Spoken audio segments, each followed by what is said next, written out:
Le PDG Marc est préoccupé par un problème critique. Depuis quelques mois, il note une baisse de morale et des rumeurs d'insatisfaction salariale parmi ses employés juniors. Et certains employés menacent même déjà de partir.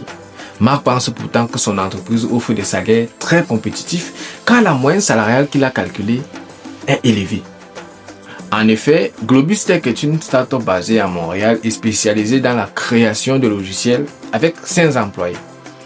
Le PDG Marc, un développeur senior, Sophie, et 3 développeurs juniors, Karim, Léa et Paul.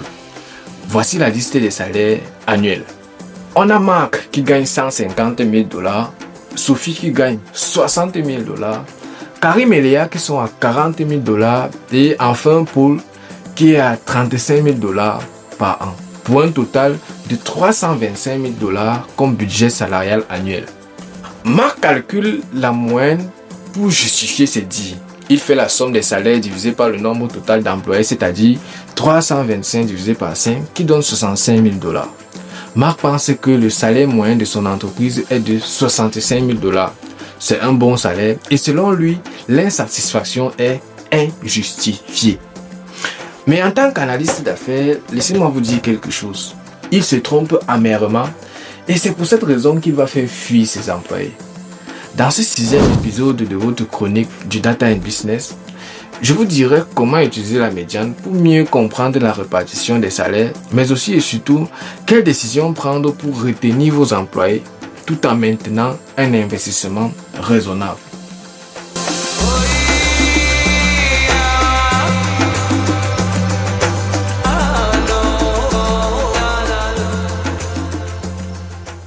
Bonjour à vous, je suis Omer Kenkana, analyste d'affaires.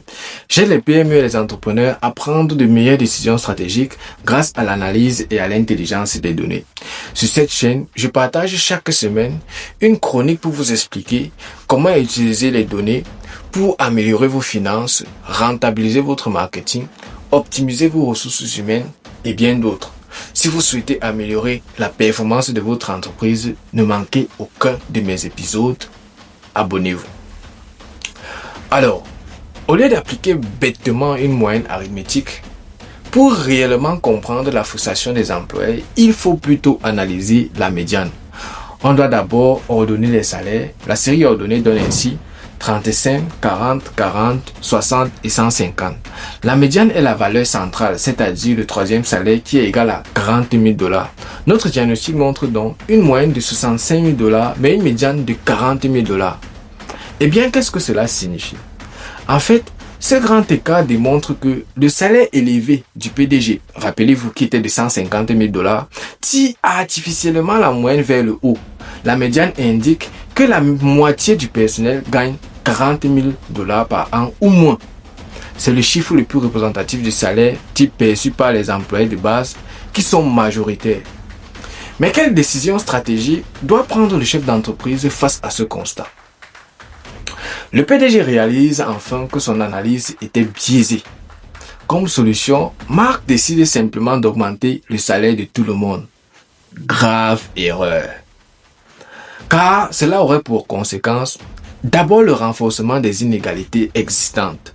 Un employé déjà surpayé devient encore plus surpayé sans grand impact sur la motivation, tandis qu'un employé sous-payé reste sous-payé.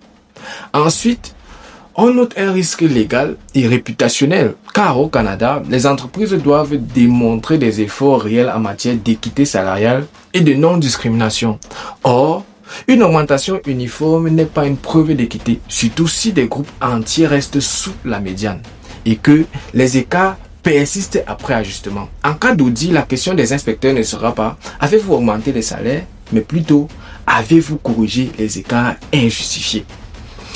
Enfin, cela traduirait une mauvaise allocation du budget salarial, car n'oublions pas que le budget salarial de l'entreprise est limité. Une augmentation uniforme disperse les ressources, empêchant ainsi des ajustements stratégiques ciblés. Mais alors, comment ce PDG doit gérer cette situation critique où la moitié de ses employés sont insatisfaits des salaires et menacent de partir? En réalité, il devrait plutôt se concentrer sur le bas de l'échelle salariale pour améliorer la rétention et l'équité. Grâce à la compréhension de la médiane, la décision stratégique est d'augmenter le salaire du pôle le plus bas à 40 000 $ et d'offrir une prime de performance annuelle de 5 000 $ aux développeurs juniors Karim et Léa pour reconnaître leur travail, portant ainsi leur rémunération potentielle à 45 000 $. En appliquant cette stratégie, le résultat est tout simplement magnifique. D'abord, la nouvelle médiane est de 45 000 $ et le minimum a augmenté. Mais ensuite, en ciblant son investissement là où le besoin est le plus fort, c'est-à-dire autour de la médiane, le PDG Marc améliore immédiatement le moral et la fidélité de 60% de son personnel, soit un petit effort pour un maximum d'impact. Voilà donc comment l'analyse des données vient d'aider ce PDG à sauver son entreprise d'une crise des ressources humaines. Maintenant, j'ai une question pour vous à propos de l'élasticité. Augmenter vos prix peut-il augmenter vos profits ou cela fera fuir vos clients? Laissez vos réponses en commentaire et on décortique ce sujet dans le prochain épisode. En attendant, n'oubliez pas de liker et de partager si ce contenu vous a appris quelque chose de nouveau. Mais surtout, abonnez-vous pour ne manquer aucun de nos prochains épisodes. Bonsoir.